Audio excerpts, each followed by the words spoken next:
The diner smelled like burnt coffee and other people's exhaustion. Marin Calloway had worked the graveyard shift at Lorraine's Chrome and Cup for 3 years, long enough that the smell had stopped registering until moments like this one. 3:47 in the morning, when the last trucker had paid his check and the drunk kid at the counter had finally stopped nursing his decaf and gone home, and the only customer left was an old man in a Cleveland Browns cap sitting alone by the window looking at nothing. She refilled his cup without asking. He nodded without looking up. That was the whole conversation for a while. Marin leaned against the back counter and let her eyes close for just a second. Just 1 second. Her back had been burning for 6 weeks, a specific point behind her right shoulder blade that flared every time she lifted a full tray wrong, which was every time because she was always in a hurry and always too tired to think about her form. She had been meaning to see a doctor about it. She had been meaning to see a doctor about a lot of things. The problem with meaning to do things was that meaning required time, and time was the one resource that every corner of her life was actively consuming. Her phone buzzed in her apron pocket. She pulled it out under the counter. Mrs. Kowalski from next door. 2 words. He's coughing. Her stomach dropped in the specific way it always did when Ellis was coughing at night. A kind of cold weighted falling that started somewhere between her ribs and her spine and radiated outward. Ellis had asthma. Mild, manageable, the pediatrician had said at the last appointment she could afford, which had been 14 months ago. Mild and manageable until it wasn't, which tended to happen when he was stressed.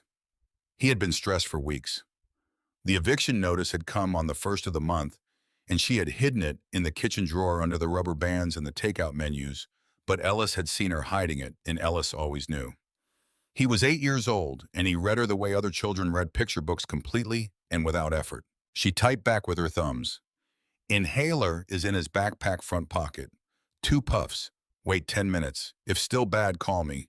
3 dots appeared, disappeared, appeared again. Okay, honey, don't worry. We got this. She put the phone away. She stared at the counter for a long time. The old man in the Browns cap was watching her now, not unkindly, the long, slow look of someone who has seen a great many versions of the same story and has learned to recognize them quickly. Tough night, he said. It wasn't really a question. They're all tough nights, she said. She tried to smile. It didn't quite take. He nodded slowly like she had confirmed something he already knew. You got kids. 1. A boy. He's 8. He's a little sick tonight. The old man picked up his coffee cup and held it in both hands the way people hold warm things in cold places. My mother raised 4 of us alone, he said after a while. Worked the line at the Ford plant in Brook Park. Came home every night smelling like grease and hot metal. He paused. I used to think she was the strongest person in the world. Marin waited. She was, he said. But she didn't know it. Nobody ever told her. He set a $10 bill on the counter for a coffee that cost $2.50. Then he touched the brim of his cap, climbed off the stool with the careful deliberateness of an old man's knees, and walked out through the glass door into the dark. Marin stood at the counter for a long time, holding the $10 bill. Then she put her free hand over her mouth and stood there in the humming fluorescent light of the empty diner and cried without making a sound.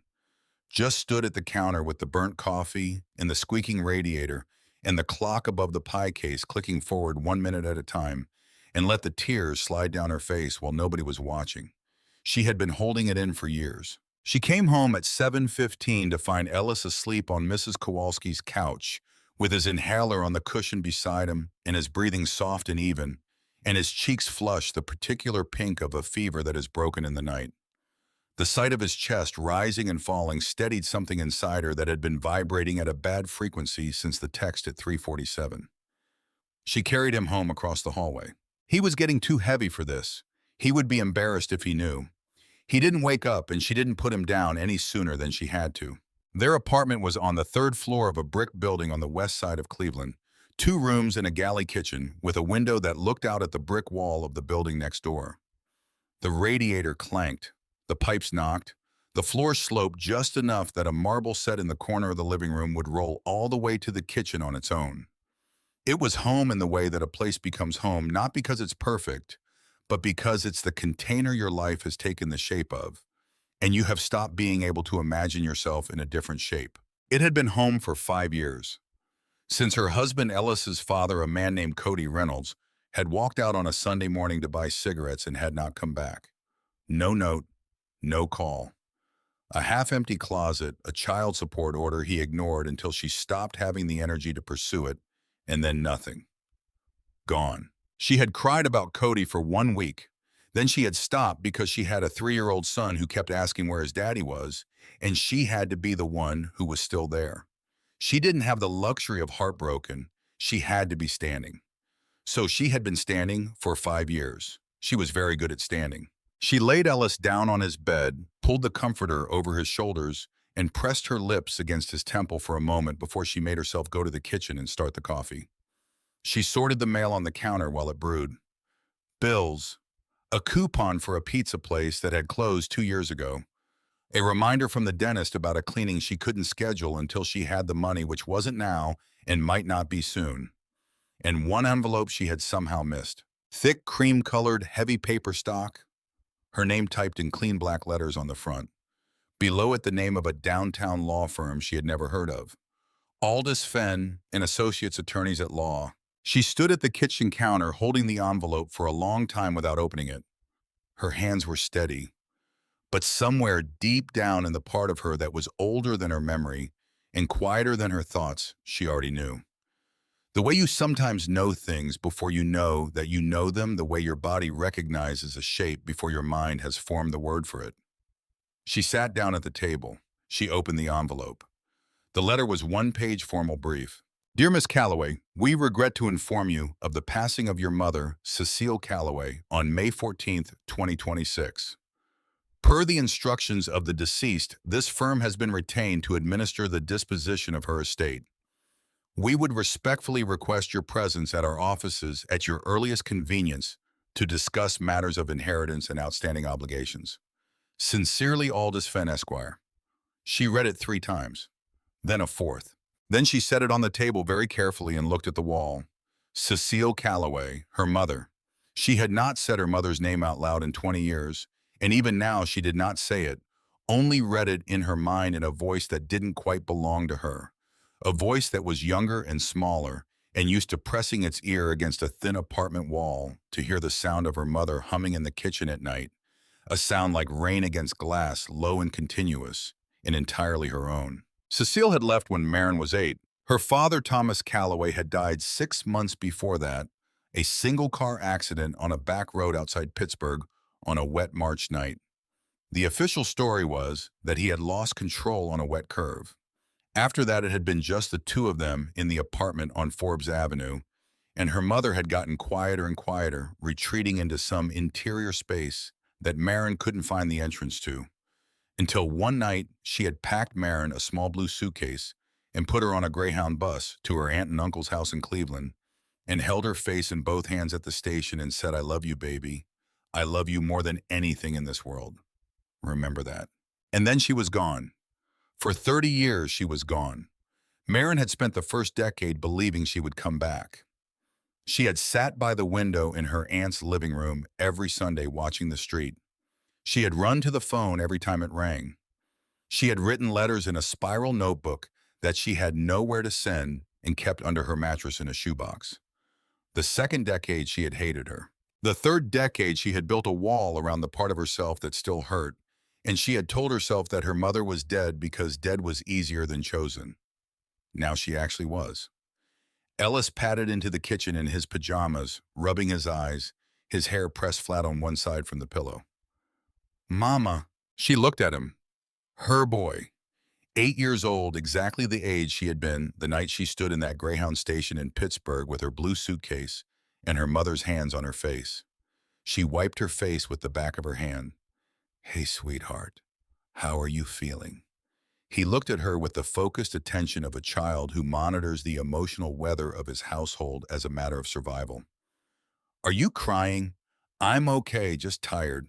He came to her and climbed into her lap with the unself-conscious ease of a child who hasn't yet been told he's too old for this, all elbows and knees, and put his head against her chest, the way he used to when he was very small.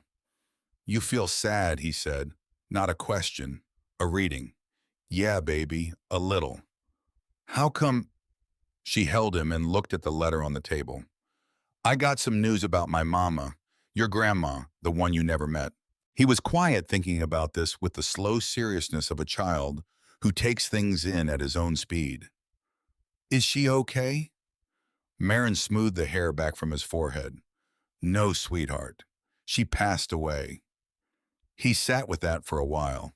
The coffee maker beeped on the counter. Outside the window, a car moved slowly down the wet street. Were you sad even before, he said finally. Because of the envelope. She looked at him. What do you know about the envelope? I saw you put something in the drawer, under the rubber bands. He said it simply, without accusation, just the facts of what he had observed. I didn't look at it. I just saw that you were scared of it. She held him tighter. You're too smart for 8. Mama, he said into her shoulder. Are we going to be okay? She kissed the top of his head. She didn't answer right away because she was 38 years old and she had learned that the surest way to make a promise you couldn't keep was to answer that question too quickly. Yeah, baby, she said finally. I think we might be. The offices of Aldous Fenn and Associates occupied the 22nd floor of a glass tower in downtown Cleveland. The elevator played something classical and quiet. The receptionist had the polished, assessing manner of someone whose job required her to determine a visitor's worth in the first 4 seconds of eye contact, and who was very good at her job.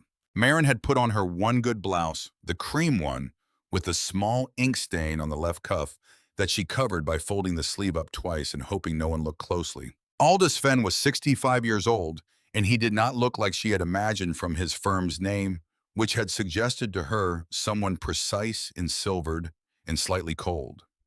He was tall and a little stooped with white hair that was disorganized in a way that suggested he had combed it that morning and then forgotten he'd done it. He wore a soft gray cardigan over a button-down shirt with a loosened tie. His eyes were the color of weak tea, and they were without question kind. He stood when she walked in. He crossed the room and took her hand in both of his and held it a beat longer than was strictly professional. The firm, unhurried grip of a person who wants you to understand that you are being seen. Miss Calloway, he said, thank you for coming. Please sit down. His office was warm. There were photographs on the credenza behind the desk, a woman and grown children, and what looked like a fishing trip somewhere with mountains. A man who had a life who went home to people who had built something. She registered all of this in the peripheral way you register surroundings when your attention is stretched thin. He sat behind his desk and opened a folder, but he didn't immediately look at it. He looked at her instead. Before we begin, he said, I want to say something. I knew your mother. Not well, but over the past 10 years we corresponded. She was a remarkable woman, Miss Calloway. I'm very sorry for your loss. She didn't know what to do with that sentence. She had come here prepared to hear about a stranger's estate. She had not come prepared to hear about a remarkable woman. Mr. Fenn, she said carefully, I haven't seen my mother since I was 8 years old. I'm not certain what I lost. I'm not certain I know yet. He was quiet for a moment. The kind of quiet that is actually listening, not just pausing. Then he said gently, I think by the end of today you may feel differently. He turned the folder toward her. Inside were photographs, a lighthouse, stone tower 4 stories of gray granite rising from a rocky promontory above the ocean, the glass of the lantern room fractured on one side, vines of wild sea ivy climbing the lower half of the structure, from foundation to second floor level, the great dark Atlantic behind it under a pale sky. The image had been taken in the early morning, and the light was the particular flat silver of coastal Maine before the sun has finished climbing. Your mother's home, Aldous said. She left it to you. Marin stared at the photographs. It was not a house. It was a lighthouse. An actual lighthouse standing alone on a headland above the ocean, a structure built in 1887 by the United States Lighthouse Service and decommissioned by the Coast Guard in 1962 when the automated buoy system had made it obsolete. It had been purchased in 1963 by a private buyer for the sum of $450. That buyer being one Harlan Price, Marin's great-grandfather, on her mother's side, A lobsterman from coastal Maine who had read the decommission notice in the local paper and driven to the county office with a bank envelope and his hat in his hands. Harlan Price had used the lighthouse as a storage facility for his fishing equipment until his death in 1979. After that, it had passed through the family quietly, the kind of property that appears in wills because it exists and must go somewhere, and had eventually reached Cecile, who had apparently boarded the windows, reinforced the door run a water line from the town main, and moved in, who had apparently lived there alone for 30 years. "Where is it?" Marin asked. "A headland called Calder Point on the coast of Maine. The nearest town is a small community also called Calder Point, about 3 miles inland. It's approximately 8 hours by bus from Cleveland." He folded his hands on the desk. "I should be honest with you, Miss Calloway. In purely financial terms, the property presents some complications. There are 5 years of back property taxes outstanding. The total comes to just over $7,000. She let out a breath that was almost a laugh. "I have $342 in my checking account, Mr. Fenn." "Yes." He said it without judgment, the way you acknowledge something that has already been accounted for. "Which brings me to this." He produced another document. The letterhead was navy blue, a stylized oak tree in the upper left corner. "Blackwood Properties, LLC. They've been acquiring land along that stretch of the Maine coast for several years, building a resort development. They have made an offer on your mother's property, $25,000. Marin went very still. "After the outstanding taxes and this firm's fees are deducted, you would receive approximately $18,000. $18,000. She had never held that much money at one time in her adult life. She thought of the eviction notice under the rubber bands. She thought of Ellis's inhaler and the dentist appointment, and the burning behind her shoulder blade, and the marble that rolled from the living room to the kitchen on its own. She thought of what it would feel like to pay rent on time and have something left. She reached for the pen. Aldous Fenn did not slide the contract toward her. He kept his hands flat on the desk and looked at her steadily. "Miss Calloway, may I tell you something before you sign?" She waited. "Your mother came to see me 10 years ago. She walked into this office on a Tuesday in March. She was a small woman. She wore a wool coat that was at least 15 years old and shoes that had been resoled. She sat in that same chair you're sitting in now." He paused. "And she placed this on my desk."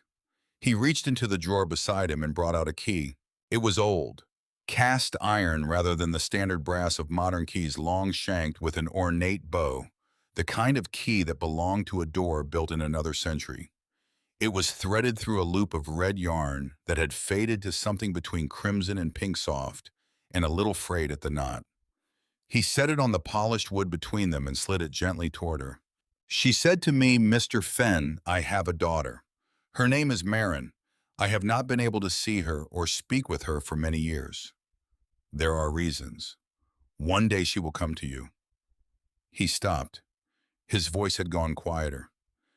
"She said, 'When she comes, I want you to give her this key, but only when she is at the lowest point of her life, only when she has nowhere else to turn, because that is when she will need it most.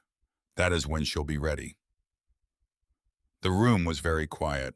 "She sent a check every year to cover my retainer," Aldous continued. "Every year for 10 years, the check came hand-delivered in cash in an envelope with no return address. Until this past April, when the last one came, and I knew." He looked at her across the desk with his weak tea eyes. "I have been waiting 10 years to give you that key, Miss Calloway." Marin looked at the key on the desk. She had spent 30 years building a wall around the place inside her where her mother used to live. She had built it carefully 1 year at a time, and it was solid and it was high, and it had served its purpose. She had stopped crying for her mother sometime in her 20s and told herself that was healing. But now, sitting in a 22nd floor office in a glass tower in downtown Cleveland, looking at a piece of red yarn that a woman had tied through the bow of an iron key at some point in the last 30 years, and then handed to a stranger with instructions about the right moment to deliver it, Marin felt the wall move. Not fall, just move, like something very heavy shifting 1 inch to the left. She did not cry, not yet. She was very practiced at not yet. She picked up the key, It was heavier than she expected. The iron was cool and smooth, worn at the high points from years of handling. Her mother had held this key. Her mother had carried it here on a Tuesday in March in a wool coat that was 15 years old, and she had given it to a stranger and trusted him to know the right moment. And she had been paying for that trust every year since, with cash in an unmarked envelope, because she could not put her name on anything. Because she had a reason she could not put her name on anything. I want to see it, Marin said. Her voice was steady. Before I make any decisions about signing anything, I want to see the property. Aldous Fenn nodded once slowly, like a man who has been waiting for a specific sentence and has just heard it. I thought you might, he said. The Greyhound bus from Cleveland to Calder Point, Maine left at 8 in the morning and ran for most of the day. Marin and Ellis were in their seats 20 minutes early.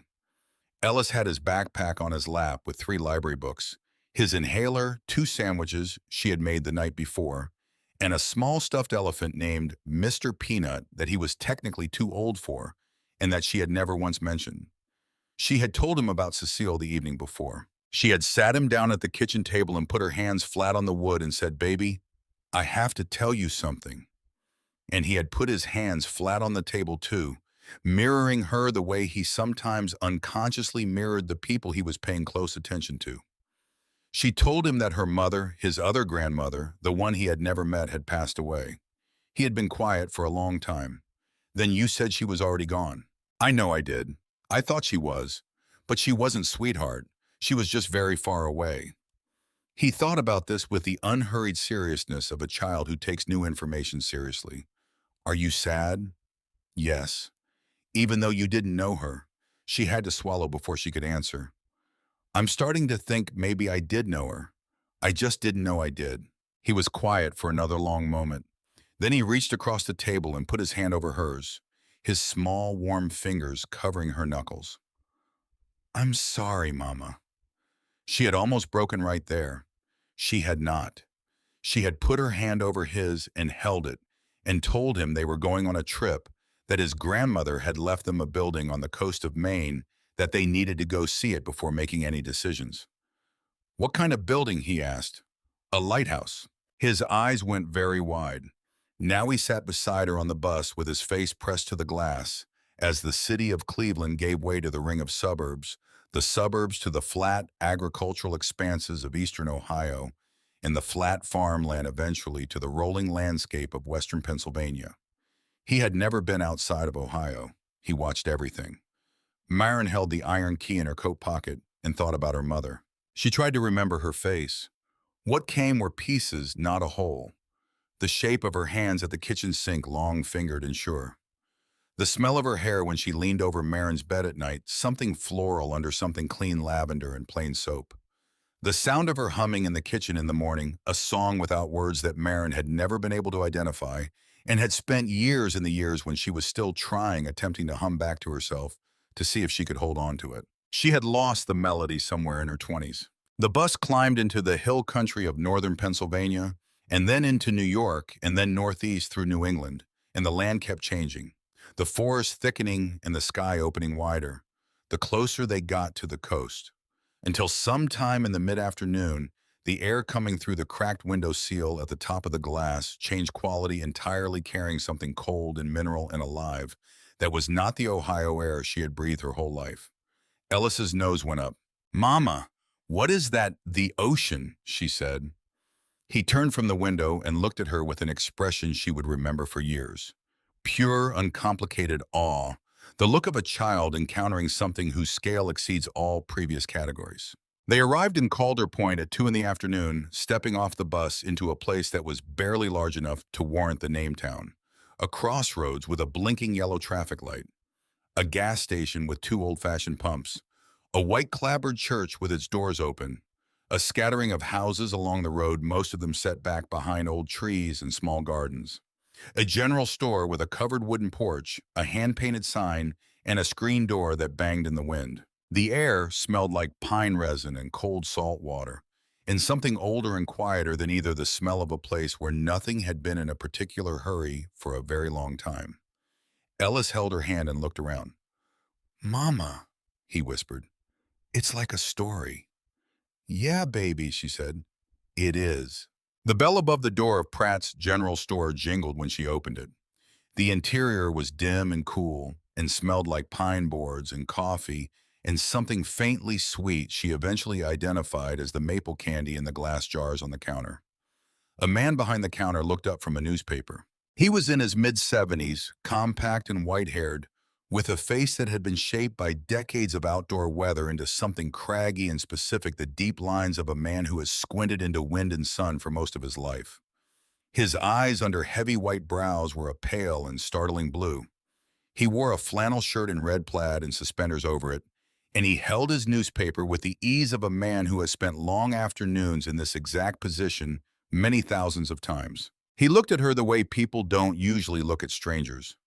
He looked at her the way you look at someone you have been expecting. The newspaper slipped in his hands. "Lord have mercy," he said softly. The hair on the back of Marin's neck rose. He set the paper down on the counter without looking where he was setting it. He came around from behind the counter with the careful gait of a man whose knees have opinions about sudden movements, and he stopped in front of her and looked at her face with those pale blue eyes that had filled slowly and without apology with water. "You're her girl," he said. "You're Cecile's girl." She could not speak. She nodded. He turned his gaze down to Ellis, who was standing at her side holding her hand, looking up at this large, weathered stranger with his characteristic grave attention. "And this is the boy," Silas Pratt said. "My son Ellis." Silas went down slowly to one knee in front of Ellis. It cost him something she could see that, in the way he steadied himself with one hand against the counter. He was not a man who knelt easily or often anymore. But he went down and he held out a hand to her son with the solemnity of a formal introduction. "Ellis," he said, "my name is Silas Pratt. I knew your grandmother a long, long time." Ellis shook his hand with both of his the way Marin had taught him. "Did you know her well?" "Well enough," Silas said. "Well enough to know she was one of the finest people I ever had the privilege of knowing."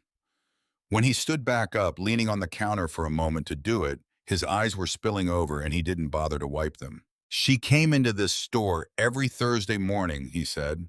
He was talking to Marin now, but he kept looking at Ellis.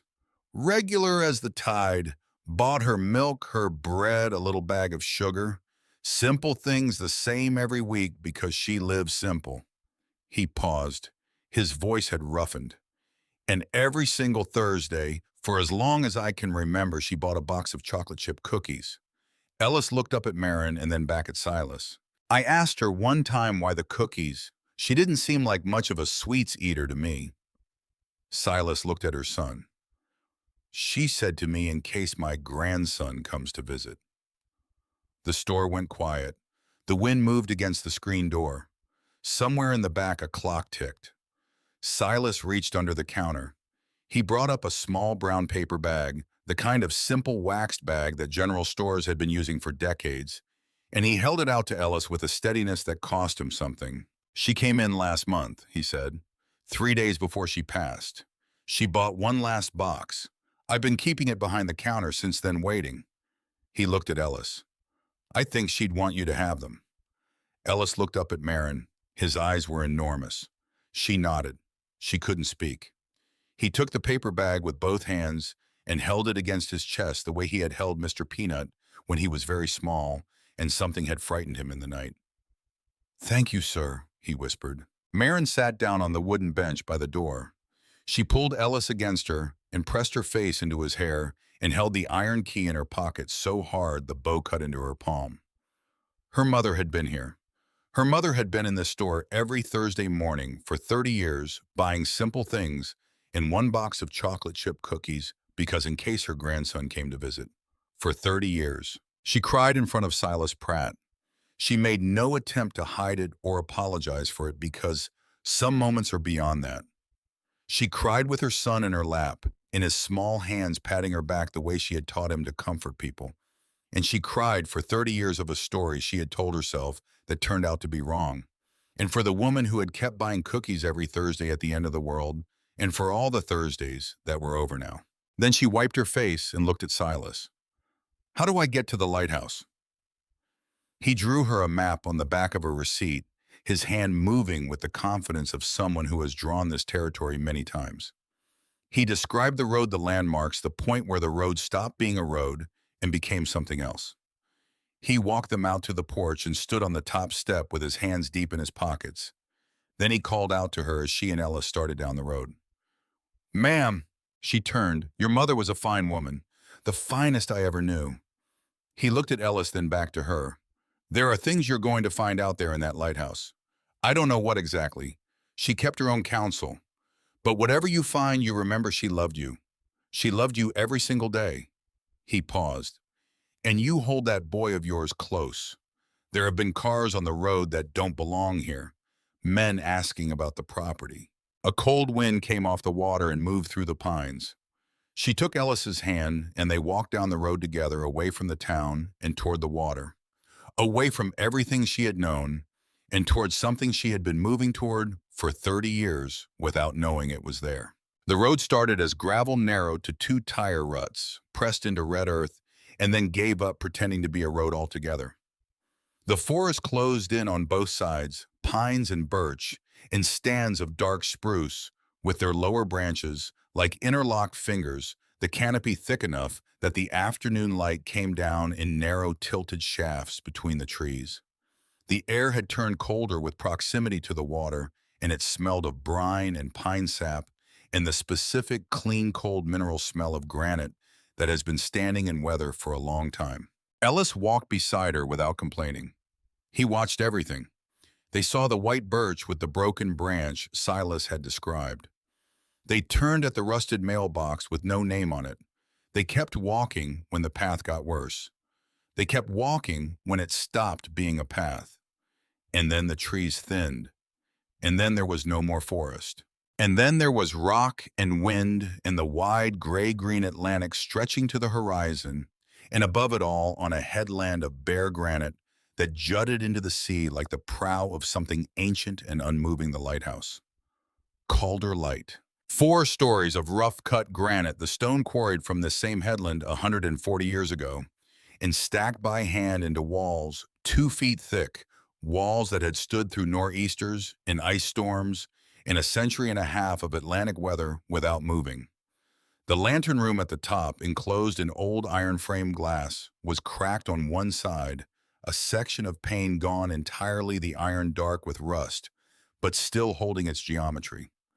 Wild sea ivy covered the lower half of the tower, completely dense, and dark green rooted into the mortar joints and spreading across the granite in the patient, determined way of living things that have found a surface they like and intend to stay. The structure stood on bare rock above the sea. There was nothing else. No trees, no other buildings, no roads, no signs, just the lighthouse and the granite and the ocean and the sky. It was the most extraordinary thing Marin had ever seen. It was also the saddest. It had been standing out here all this time, holding itself together by the weight of its own walls, while her mother had lived inside it, and the world outside had not known, and had not looked, and had not come. Ella stood beside her and looked at it for a long time. "Mama," he said quietly, "it looks like it's been waiting for someone to come home." She could not answer for a moment. Then she took the iron key out of her pocket and she held it up, and the red yarn moved in the sea wind. "Come on, baby," she said. "Let's see what's inside." The door was set into the base of the tower on the landward side, iron-banded oak reinforced with additional hardware that had not been original to the 1887 construction, the additions of a woman who had understood the necessity of locks. Marin worked the iron key into the lock. It was stiff. She turned it with both hands, feeling the mechanism resist, and then with a sound like something sighing that had been holding its breath for years give. The door swung in. The ground floor was the old equipment room. Iron machinery stood against the walls, the mechanisms that had once driven the light above gears and counterweights gone orange with rust, but still in their correct positions, still connected to each other, waiting for a purpose they would never serve again. The floor was granite block, worn smooth in the path between the door and the staircase in the far wall. Decades of the same footsteps, going back and forth over the same route, until the stone itself had recorded the preference. The staircase wound upward, tight stone steps built into the wall of the tower. Marin went first. The steps were worn smooth in the center, each one slightly concave from a century and more of use. The walls of the stairwell were cold and damp, and they smelled of stone. They came out on the second floor. Here, the character of the space changed entirely. This was where Cecile had lived. The room was not large. In the context of a lighthouse tower, no room could be, but it had been made into something. A bed frame of simple iron stood against the curving wall, fitted with a mattress that was thin but real, and on the mattress, folded with precision at the foot, a set of sheets and a wool blanket. A small braided rug covered the stone floor between the bed and the window. A wooden dresser stood against the flat wall, its surface worn but smooth, and on the dresser was a single blue ceramic pitcher in which the dried stems of something wildflowered still stood. On the two-burner gas stove in the small kitchen area that occupied one arc of the curved room, a tin kettle still sat on the back element, and on the stone shelf above the small cast-iron stove that served as the room's heat source, 3 picture frames. Marin crossed the room slowly. She picked up the first frame and wiped the glass clean with her sleeve. It was a school photograph. A girl in a pink turtleneck sweater, 7 years old, with a gap-toothed smile and dark braids and eyes that were already a little too serious for a face that young. Marin, age 7, second grade. She set it down carefully and picked up the second. High school graduation. Cap and gown, the same dark eyes, the same seriousness. Older now, the face of a girl who had been carrying something for a long time and had learned to keep it invisible. Marin, 18. She had never sent this photograph to anyone. She had not known a copy existed outside of her aunt's house. She put it down and reached for the third frame. Ellis, 3 years old, standing in front of the brick wall outside their apartment building in Cleveland on an Easter morning, wearing the little overalls she had bought him at the consignment shop, holding a blue balloon with both hands. She had posted this photograph to a social media account she barely used anymore 5 years ago, and then not thought about it again. Her mother had found it. Her mother had printed it. Her mother had put it in a frame and set it on the shelf in this lighthouse at the edge of the Atlantic, beside the photographs of Marin at 7 and Marin at 18, so that her daughter's face and her grandson's face could be the first thing she saw in the morning and the last thing she saw at night. Marin sat down on the floor. It was not a graceful descent. She just went down her knees, giving out from under her, and she sat on the stone floor of her mother's room with the third picture frame in her lap and the other 2 in front of her. And she looked at them and understood in a way that required no words and no translation that she had been wrong. She had been wrong for 30 years. She had built a story about abandonment, and she had lived inside that story for so long it had become the architecture of her entire sense of herself. And the story was wrong, and the evidence of its wrongness had been sitting on a shelf in a lighthouse her whole life. Ellis came and sat beside her. He leaned his shoulder against hers. "That's me," he said, looking at the third frame. "Yes, she had a picture of me. Yes, baby, she had a picture of you." He reached out and touched the frame with one finger very lightly, the way you touch something you're not sure is real. "Did she love me?" he asked. She pulled him into her lap and held him against her chest so tightly she could feel his heartbeat against her ribs. "Yes," she said into his hair. "Oh yes, sweetheart. She loved you. She loved you before she ever met you, and she loved you every single day." He wrapped his arms around her, and they sat on the stone floor of the lighthouse in the afternoon light that came through the old glass of the windows, pale and oceanic and filtered through salt air. And they held each other in the room that had been Cecile Calloway's entire world for 30 years. After a while, Ellis shifted in her lap. He pressed his palm flat on the floorboard beside the bed, the way he sometimes touched things. He was curious about pressing them to get a sense of them. Then he frowned. "Mama," he said, "this one feels different." She looked at the board he was touching. It appeared identical to the others, but when she pressed her own palm to it, she felt what he meant. A very slight give, a very slight difference in the resistance of the wood against her hand, the particular quality of a board that has been lifted and replaced many times and no longer sits as flush as it once did. She worked her fingernails into the seam. The board came up easily, so easily that the ease itself told her, something told her it had been designed to come up this way, that the looseness was not accident, but intention. Beneath the board, in the space between the floor joists, wrapped in a piece of oilskin tied with plain cord, was a metal box. Old Army surplus, olive, drab, heavy steel, with a latch on the front. She had seen this kind of box in Army surplus stores, the kind that got repurposed for ammunition storage, or tool storage, or document storage, the kind that sealed tight and held what it held against damp and time. She lifted it out. It was heavier than she expected. She sat with it in her lap and looked at it. Ellis sat beside her very quietly. He understood, in the way that certain children understand things, that this was a serious moment. She worked the latch with both thumbs. It was stiff, the mechanism tight with age. Then it gave all at once with a metallic snap that rang through the quiet room like a small bell. She opened the lid. The box was full of envelopes. Not a few, not a dozen, hundreds, stacked and bound in bundles of 10 or 12, tied with faded twine. The paper was thin, the handwriting on each envelope in the same elegant, slightly compressed hand, a script that had become a style over years of practice. Each envelope had 2 words written on the front, the same 2 words repeated dozens and dozens of times across the stacked bundles in fading ink. For Marin, for Marin, for Marin. On top of the uppermost bundle, untied, was a single envelope. The seal was unbroken, the same handwriting, and written beneath the 2 words in letters slightly larger than the rest, to be opened first. Marin's hands were shaking. She had not noticed until now. She tore the envelope open carefully. The paper inside was folded once. She smoothed it against her knee.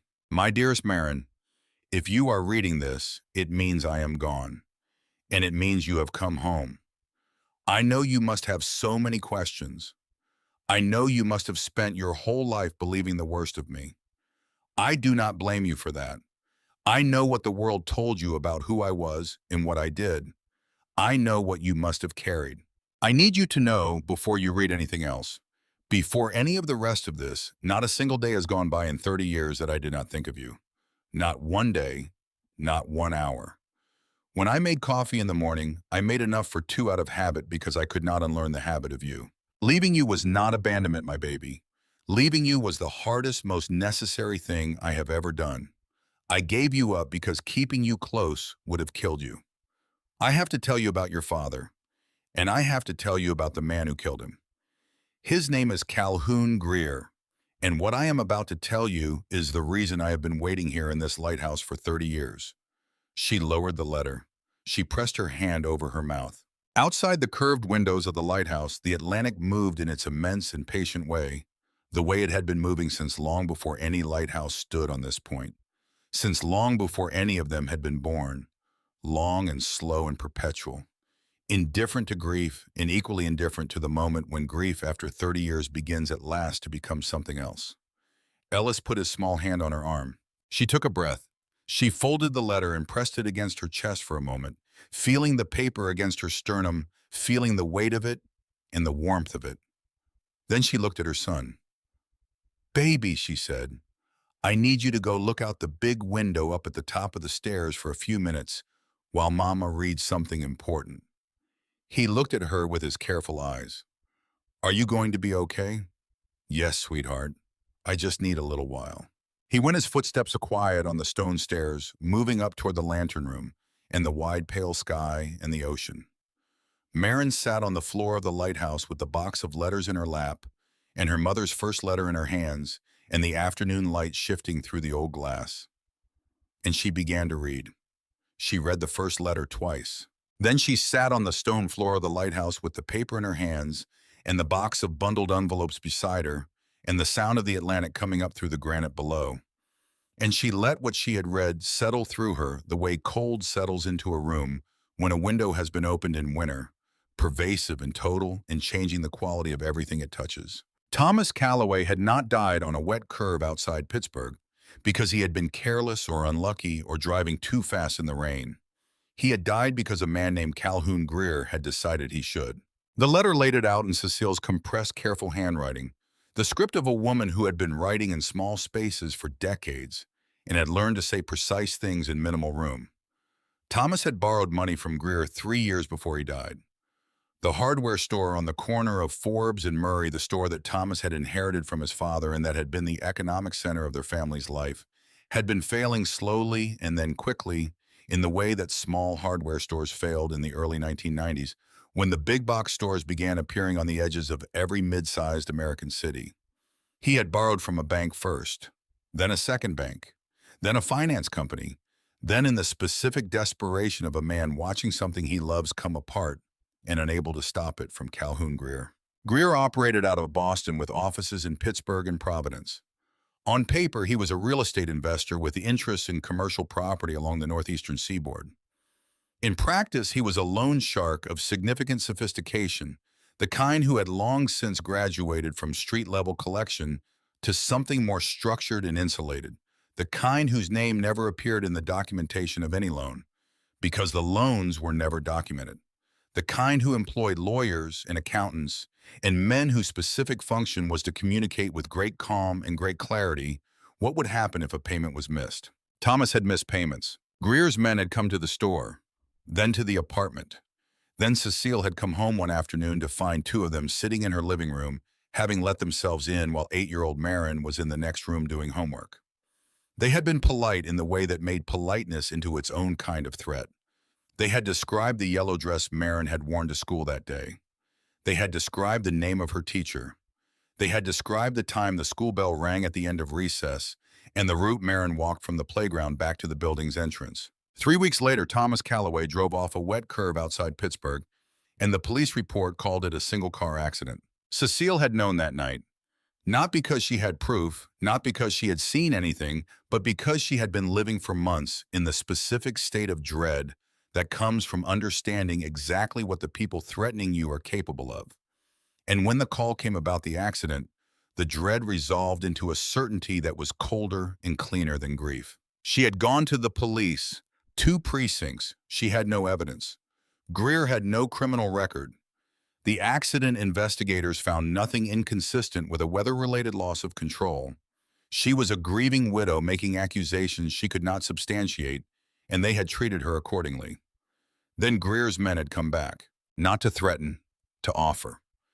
They had explained with the same polite clarity as before that Thomas's debt did not die with Thomas, that it had transferred to her, that the terms of repayment would need to be discussed, and that they hoped she understood the importance of keeping this matter private, particularly given that she had a young daughter who was apparently doing very well in school. Cecile had 2 weeks.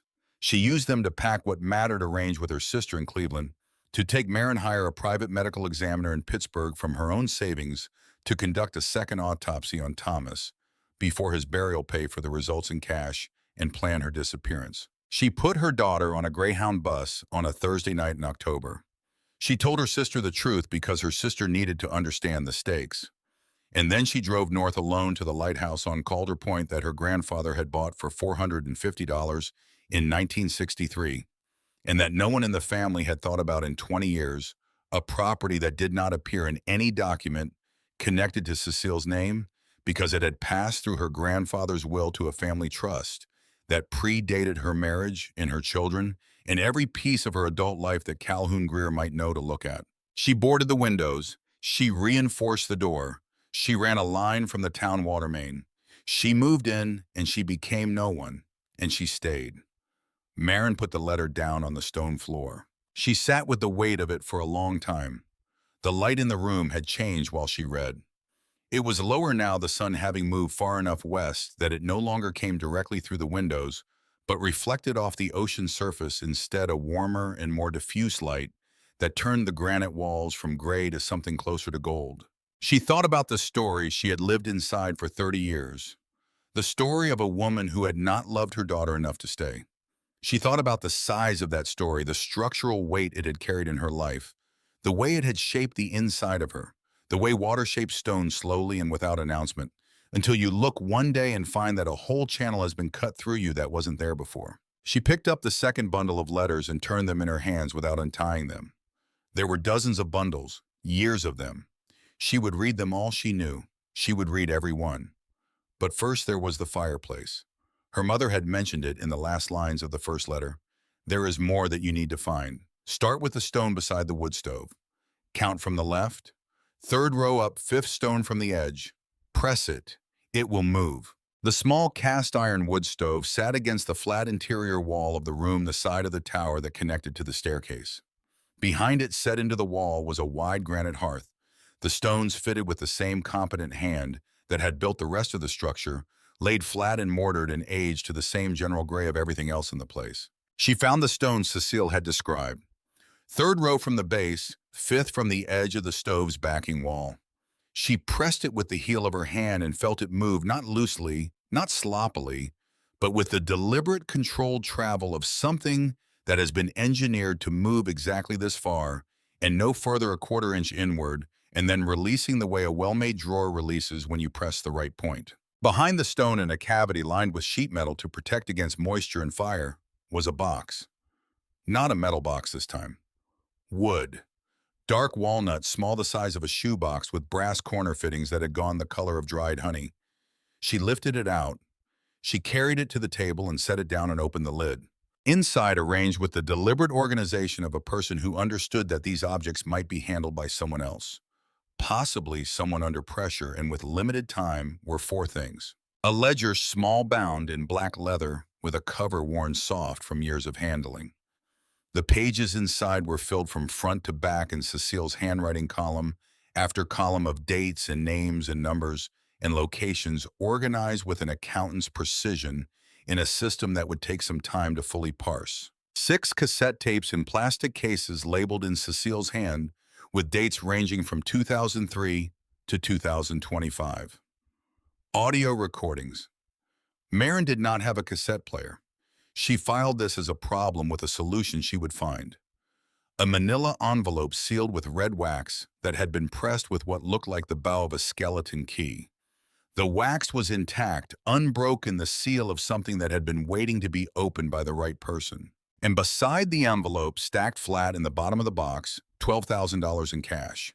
Mixed bills, nothing larger than 100, banded in groups of 500, with paper currency bands that had gone soft with age.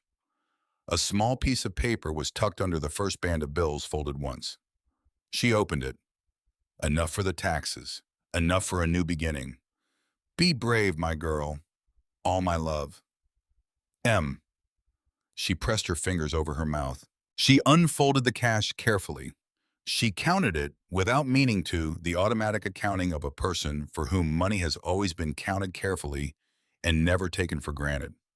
$12,000. The back taxes on the Lighthouse came to just over $7,000. After that, there would be something left, not a fortune, not a transformation, but room. The kind of room that meant she would not have to sign anything she didn't want to sign. She put the cash back in the box. She picked up the sealed envelope. The red wax was smooth under her thumb. She felt the impression of the key shape in the center of it, distinct and clear. The private seal of a woman who had been living in secret for 30 years and had developed over those years the habits of secrecy.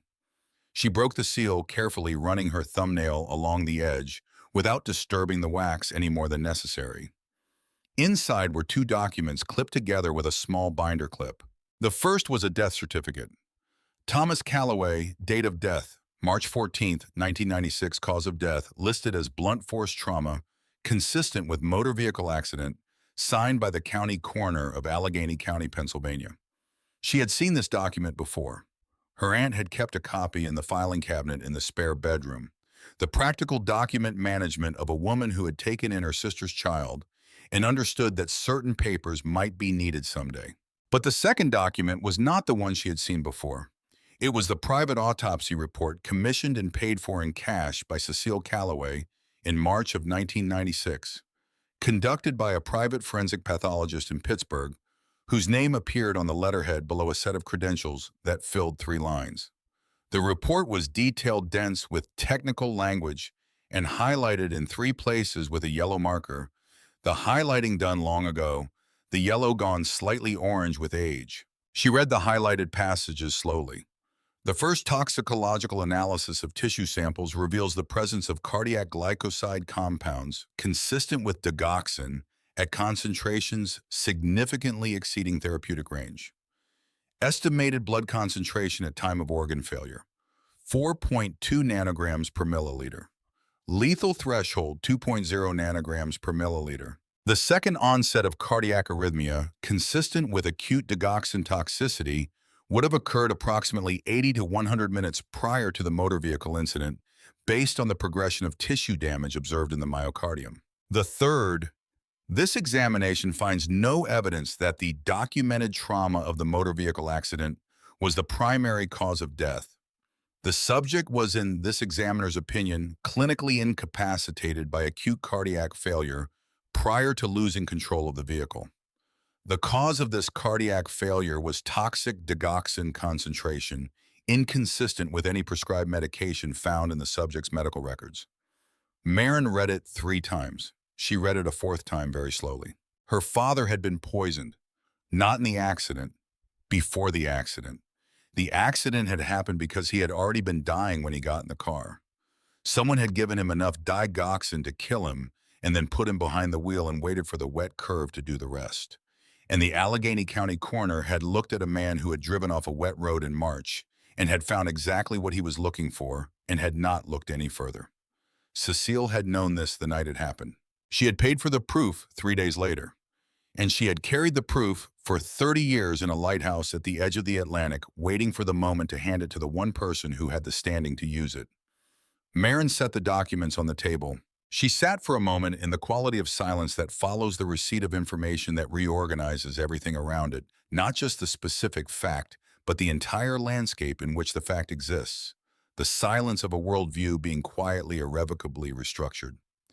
Then her phone buzzed. The screen lit up the dimming room. An unknown number. She looked at it for a moment, then she opened the text. Miss Calloway, we understand you are currently visiting Calder Point with your son. These roads along the headland can be quite dangerous for someone unfamiliar with them, especially in the evening. Blackwood Properties remains very interested in a quick, clean resolution to the property question. We would encourage you to consider the original offer seriously. There's no reason this needs to become complicated. She read it twice. Then she put the phone down on the table and stood up and walked to the window and looked out at the ocean. The sun was nearly down. The Atlantic had gone the specific blue-black of deep cold water in the last light, the color of something that has been here since before any name existed for it and will be here long after every name is gone. The lighthouse cast no light. It had not cast light in 60 years, but the headland was still here, still standing, still holding its position above the water. She thought about Ellis. She went up the stairs to the lantern room where she found him sitting on the iron gallery that circled the outside of the glass enclosure, his small legs dangling over the railing's lower bar, his paper bag of cookies in his lap, looking out at the ocean with the complete absorption of a child who has found something large enough to occupy him entirely. He heard her coming and turned. "Mama, you can see forever up here." "I know." She sat beside him. She put her arm around his shoulders. The wind off the ocean was cold and clean and smelled of salt and distance. She took out her phone. She looked at the message again. Then she typed 3 words. "I am not afraid." She hit send. She put the phone in her pocket. Her hands were steady. In the morning, it was the knock that woke her. 3 slow raps, low on the iron door below. The kind of knock that carries a quality of patience in it. The kind of knock from someone who will wait as long as necessary but intends to be acknowledged. She had slept on Cecile's mattress under Cecile's wool blanket with Ellis tucked against her back and the iron key on the stone shelf beside her. And she had slept better than she had slept in months, which she would think about later when she had time to think about what it meant to sleep well in a place where her mother had lived alone for 30 years. She went down the stairs in her coat and her socks. Through the small window beside the iron door, she could see the shape of a man on the headland, standing in the thin gray light of early coastal morning. Tall, slightly stooped, a wide-brimmed hat, standing with his hands clasped in front of him, very still. "Who is it?" "Ma'am?" The voice came through the iron door, low and unhurried. "My name is Remy Alcott. I'm the sheriff of this county. Silas Pratt called me last night and told me you'd come." A pause. "I knew your mother, Miss Calloway. I knew your father, too. I was hoping you might be willing to talk for a little while. She stood with her hand on the door for a long time. Then she opened it. Remy Alcott was 62 years old and built along the lines of a man who had once been taller than he currently appeared, a man whose years had settled him slightly toward the earth. Silver hair under the hat, a face that had been weathered by coastal New England winters into something that was simultaneously craggy and gentle. The face of someone who has spent a long professional lifetime looking at difficult situations and finding ways to address them without making them worse. His eyes were a faded blue that reminded her of old denim, and they did not blink often. He took off his hat when he came through the door, held it against his chest. He moved into the main room and looked around it, and she could see him registering what he was seeing, the marks of her mother's long occupation, in the particular way of a person who has been anticipating a room for a long time. His eyes went to the shelf above the wood stove. He saw the 3 photographs. He looked away and she saw the slight movement in his jaw, the small, controlled expression of a man managing something that would otherwise be large. She made coffee in the tin percolator on the stove. There had been a tin of grounds in the upper cabinet, labeled in Cecile's hand with a date 3 months before her death. Her mother had stocked coffee she would never drink. She had stocked it because she knew that someone would come, and that when someone came, they would need something warm to hold. He sat at the small table. She sat across from him. "Sheriff," she said, "I think you have a story to tell me." He held his coffee cup in both hands. He looked at it for a long moment before he spoke. "Your father and I went to the same high school in Pittsburgh," he said. "East Carnegie class of 1982. He was a year ahead of me.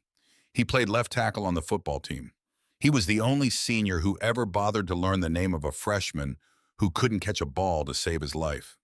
He paused, and the corner of his mouth moved in a way that was not quite a smile but was adjacent to one. "Thomas Calloway was the best man I ever knew. I went into law enforcement after high school," he said. "He went into business. We stayed close. I stood up at his wedding." He looked at his coffee. "I held you in the hospital the day you were born." She had not known this. She had grown up believing her parents had had no particular friends, had been people without a community, which she now understood to be one of the many things she had been wrong about. In February of 1996, Alcott said, "Your father came to see me. He told me about Greer. He told me he was scared. He told me that men had come to the store, to the apartment, that they had described his daughter's routine in the specific way that meant they had been watching her." He turned the coffee cup slowly between his palms. "I told him I would help him. I told him to give me 3 weeks to build a case." He looked up at her. "He died 4 days later. In the police report I read said accident." She held his gaze. "I have spent 29 years believing that I am the reason your father is dead," he said, "because I asked him to wait 3 weeks." The Lighthouse was very quiet around this statement. She thought about what Cecile's letter had said. Your father was a good man. He was a brave man. He made one mistake, and it was not his fault, and it was not the fault of anyone who tried to help him. She had written that specifically, Marin now understood. She had written it for this moment, for this conversation, for the man sitting across the table, who had been carrying this weight for as long as her mother had been carrying hers. "My mother doesn't think that," Marin said. He looked at her. "She wrote about you in the first letter." She had not yet fully processed everything the letter contained, but she had read it carefully enough to know what it said about Remy Alcott. "She said you were the only law enforcement officer she ever trusted. She said you were the only person outside of her own family that she told the truth to." He set his coffee cup down very carefully. "She came to see me in the fall of 1997, he said. "She had been gone for a year. She drove down from Maine at night and came in through the back entrance of my office. She sat where I'm sitting now." He looked at the table surface. "She set an envelope on my desk. Inside was a toxicology report. A private autopsy. I had never seen this document before. No one had. She had commissioned it the week after Thomas died and paid for it in cash and hidden the result for a year while she figured out what to do with it." He reached into the inside pocket of his jacket and produced a piece of paper folded in quarters worn at the creases. He set it on the table. It was a photocopy of the same toxicology report Marin had found in the sealed envelope the night before the highlighted lines and the clinical language, and the conclusion that Thomas Calloway had been poisoned before he ever got in the car. She gave me a copy, Alcott said. I've been carrying mine for 29 years. Marin looked at the two documents side by side on the table, the original and the copy, the two ends of a line that Cecile had drawn across 3 decades, and handed to the two people she had trusted with it. The official autopsy was clean, Alcott said, which meant someone had gotten to the county coroner's office. Greer's reach went further than I had understood. Whatever case I might have tried to build was compromised before I started. And if I filed any of this through official channels, through any system that Greer had access to, he would know immediately, and your mother would be in danger, and you would be in danger. He folded his hands on the table. So we made a different arrangement, he said. Your mother would gather evidence and bring it to me. Not to file, not to record, to hold. I would build a parallel file in my own home in a private safe, entirely outside any official system that Greer or anyone connected to him could access. And we would wait. We would wait until we had enough, until the evidence was irrefutable, until we could walk into a federal office and hand them a closed case rather than a suspicion. He looked at her steadily. For 29 years, your mother left evidence at a drop point in the woods outside town. A hollow stump on a hiking trail about 2 miles from here, 2 or 3 times a year. What she had found, what she had recorded, what she had documented. She never came to my office. She never called my number. We met once in person in 1997, and then not again until this past winter, when she called me from a payphone to tell me she was sick. He paused. Last month, I contacted the FBI field office in Boston. I've spent 29 years building the file. After that call, they've been waiting for what's in this lighthouse. I have a file, he said, in a safe in my house. 29 years of what your mother and I built together. And I have been waiting for you to come because without you, none of it can move forward. The chain of custody runs through this lighthouse. It runs through you. He looked at her with his faded blue eyes. Miss Calloway, I cannot ask you to go forward with this. I have to be honest with you about what it means. Calhoun Greer is 72 years old and he is still dangerous. His son Stellan has been running the day-to-day operation for the past decade, and he is more dangerous in some ways because he is younger and he has more to protect. He stopped. But I can tell you what your mother believed. She believed you were strong enough to finish this. She told me that the last time I spoke with her, she said, Remy, my girl, is stronger than she knows. She always has been. The same sentence, almost word for word, as the old man in the diner. Marin looked at the table. She looked at the 2 copies of the toxicology report lying side by side, the original and the copy, her mother's evidence, and the sheriff's, the 2 ends of the same long line. She thought about Ellis sleeping upstairs. She thought about the eviction notice in the rubber band drawer. She thought about the photograph of her son on the shelf of a lighthouse that he had never visited and that his grandmother had never left. She thought about 30 years of Thursday mornings and chocolate chip cookies. What do we need to do? She asked. He nodded once, as though this answer too had been anticipated, had been the one he had come here believing he would hear. They drove the 3 miles into Calder Point Alcott in his truck, and Marin and Ellis in the truck's back seat. Ellis eating a cookie from the paper bag with the focused attention of a child experiencing something new. The town was quiet in the early morning, the gas station not yet open, the general store just unlocking. They went to the kitchen of a house on Perch Road. Greta Voss answered the door before they knocked. She was 75 years old, small and very upright, with white hair pinned at the back of her neck, and hands that moved with the decisive efficiency of someone who had been running her own household for decades without requiring assistance. She wore a cardigan the color of river water in autumn, and a string of glass beads at her throat, and she looked at Marin the way she might look at a piece of work she had been waiting a long time to see completed. She took Marin's face in both hands. Not gently, not tentatively, the full and complete gesture of someone who has been waiting long enough that ceremony has become impossible. Child, she said, you look exactly like her. Her kitchen smelled of coffee and wood smoke and something baking that Marin identified eventually as a coffee cake going into the oven. The table was large, a farm table of scarred pine that had held many years of serious meals, and around it by the time Marin sat down were people. Not all at once. They arrived in ones and twos over the following 20 minutes, Women in their late 60s and 70s, all from Calder Point or the farms and houses on its surrounding roads. Women who had received a phone call from Greta the night before and had understood the call to mean come in the morning. It's time. 9 of them in total. They wore cardigans and pressed wool and good shoes. Several of them brought things a pound cake, a jar of preserved blueberries, a tin of shortbread. They came in and set their offerings on the counter and looked at Marin with the particular expression of people who have been told a story for a long time and are now looking at the story's conclusion in person. When Marin came into the kitchen properly, they stood up. All of them. Without discussion or signal, they simply stood. She stopped in the doorway. Greta, who had seated herself at the head of the table, looked at her over the assembled group. "We are the Thursday Club," she said. "We have been meeting in this kitchen on the first Saturday of every month for 26 years. We named ourselves after the day your mother used to come into town."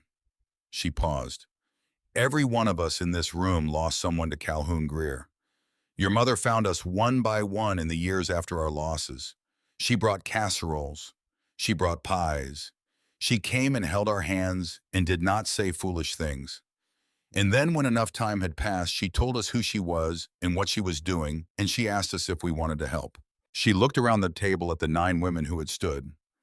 "Every one of us said yes," she said, "and every one of us has been waiting for you." One of the women, the oldest one present, a woman named Hedda with iron gray hair and a face that had been beautiful for decades and was now simply strong, came around the table and put her hands on Marin's face the same way Greta had.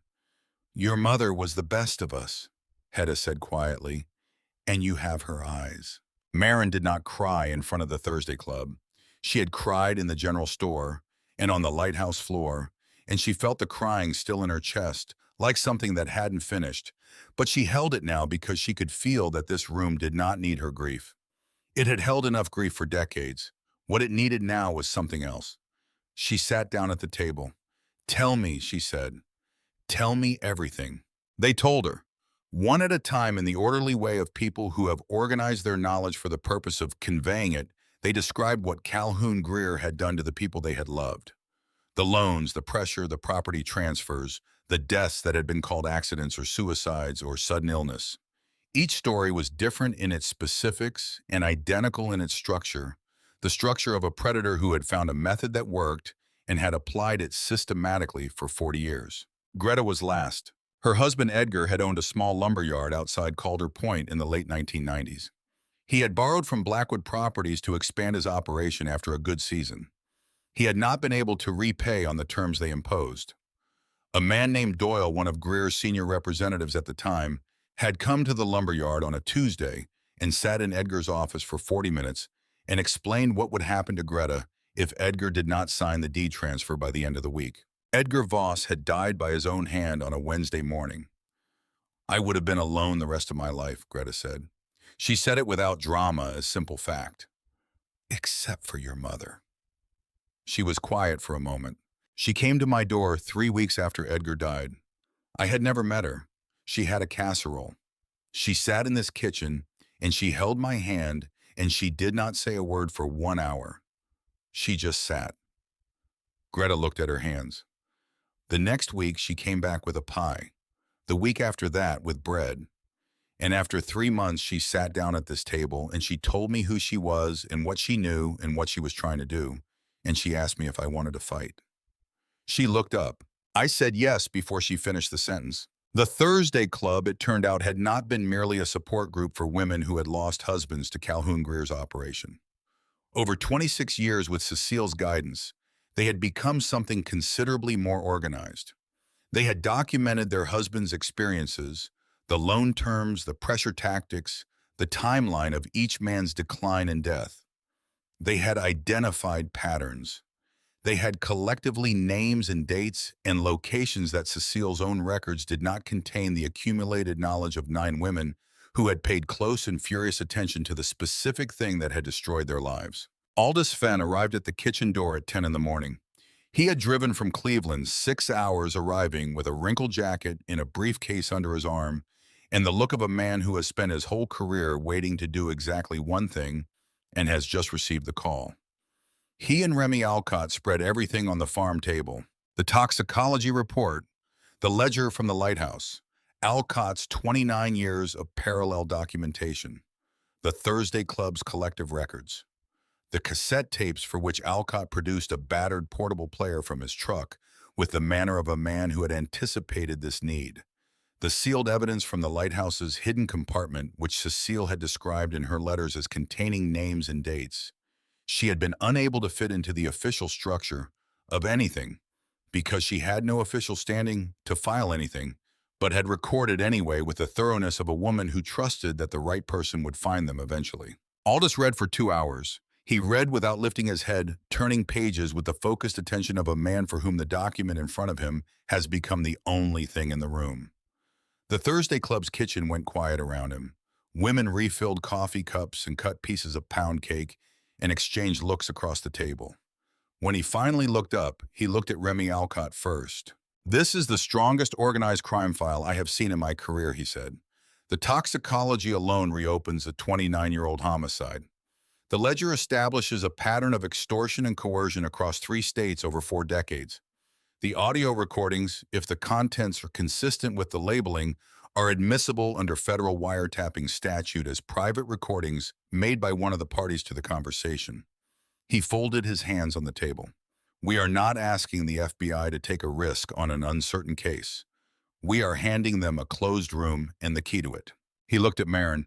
"Miss Calloway, if you are willing to go forward with this, I will represent you in the Thursday Club without charge for as long as it takes. I want to say that clearly and without ambiguity. I will work this case at no cost to you or to anyone in this room." He looked down at the table for a moment. "Your mother came to me 10 years ago. Not as a client. She came to give me information about a man she was investigating. She had researched me. She knew that I had once represented a single mother in a custody case in 2014 pro bono when she had no other options. She had tracked down the woman and spoken with her. And she decided based on that I was someone she could trust with what she knew." He paused. "I have thought about that for 10 years, about the care with which she selected people, the patience of it." He looked at the table where Cecile's evidence lay spread across Greta Voss's farm table. "Now I understand what she was building," he said. "She was building toward this room." The phone in Marin's pocket buzzed. She looked at the screen. Unknown number. A text, the second one from this number. "Miss Calloway, you have not responded to our previous message. We want to be clear that Blackwood Properties is prepared to increase our offer significantly to ensure a prompt and private resolution. We strongly encourage you to contact us today. This matter does not need to involve law enforcement or any other parties." She turned the phone around and placed it flat on the table where Remy and Aldous could read it. Remy read it. His expression did not change. "They know you're here," he said. "They knew before I arrived," Marin said. "Silas told me there have been cars on the road." Alcott nodded slowly, the nod of someone for whom this information is confirmation rather than surprise. He looked at Aldous, and something passed between the two men, the look of people who have been anticipating a specific development and have just watched it arrive on schedule. "It means they're nervous," Aldous said. "Whatever is in that lighthouse or whatever they believe is in it is significant enough that they are moving before they have full information about what you know. That is a mistake." He looked at Marin. "It is exactly the kind of mistake we need them to make." She looked at the text on her phone. Then she looked up at the 9 women seated around the table, the Thursday Club in their cardigans, with their coffee cups and their 26 years of Saturdays, the quiet army her mother had built one casserole at a time in the years when no one who mattered was watching. She picked up her phone. She typed a response to the unknown number. "I received your message. I will not be selling the property. I will be in touch regarding next steps through my legal representative." She sent it. She set the phone down. Remy Alcott was watching her. "He'll send his son," he said. "Stellan Greer. He always sends his son when he wants something done quickly and quietly. The son is his closer." "I know," she said. "Let him come." They went back to the Lighthouse that afternoon, Marin and Ellis and Remy Alcott, who insisted on driving them, and who had, in the 48 hours since his arrival at the iron door of Calderlight, become a fixture in the radius of their days in the way that certain people become fixtures not by forcing themselves in, but by simply being so consistently useful and so quietly present that their absence would create a specific shape.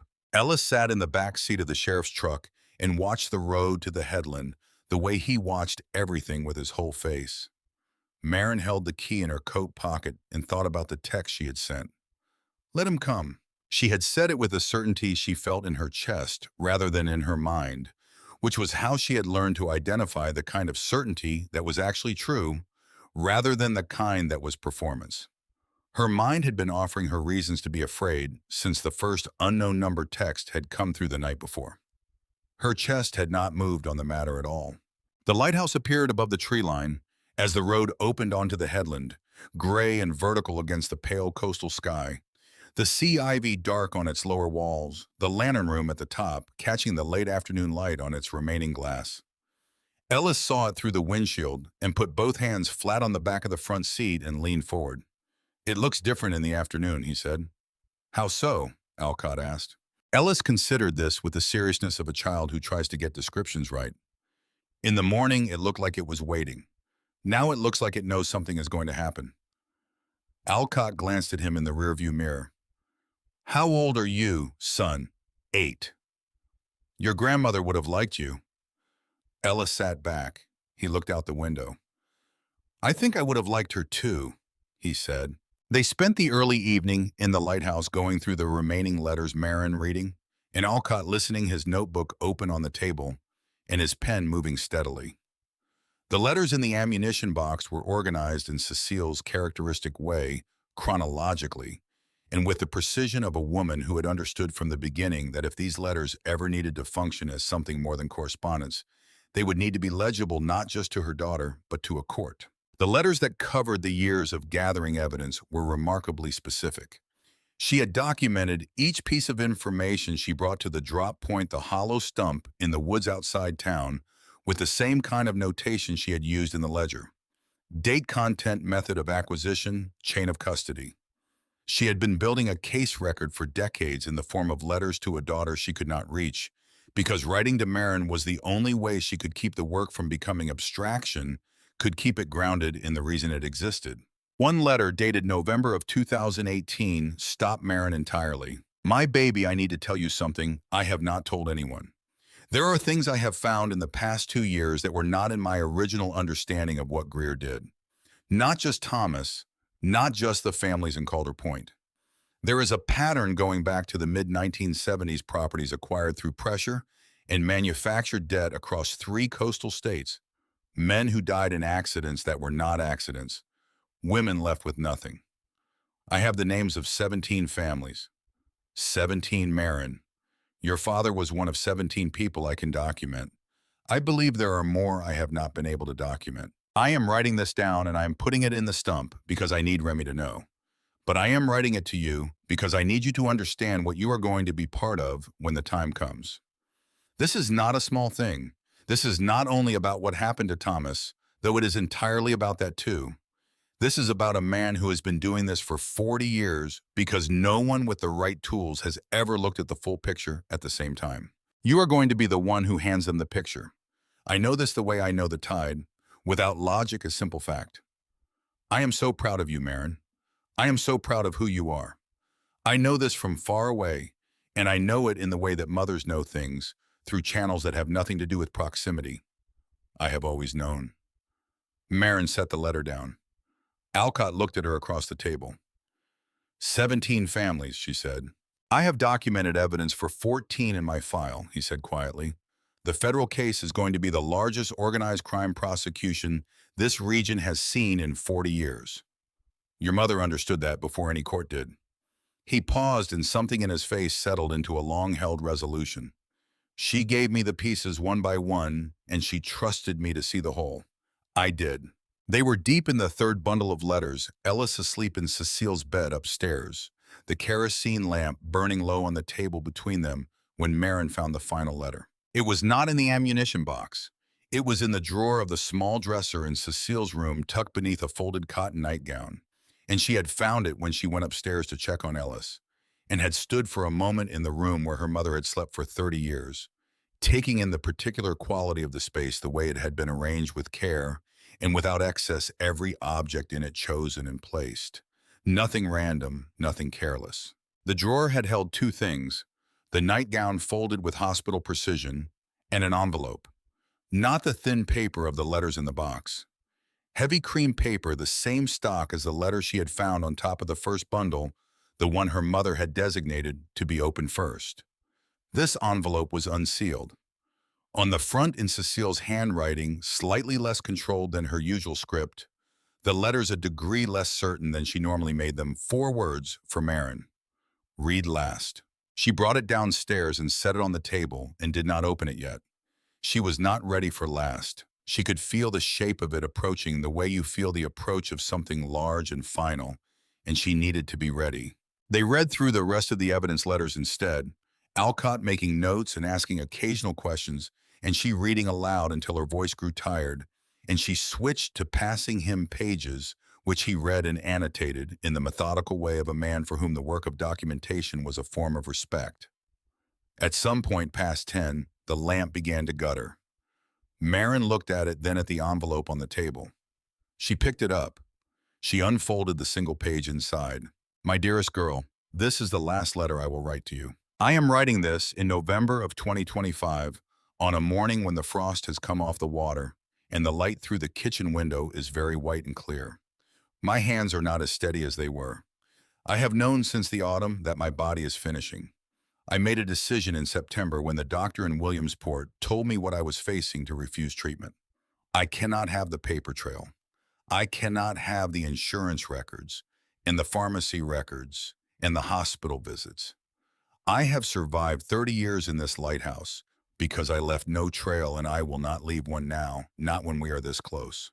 6 months, perhaps less. It is enough. It is exactly enough. I have spent the autumn preparing this place for you. I have washed the sheets and folded them in the drawer. I have paid the water bill forward for a year.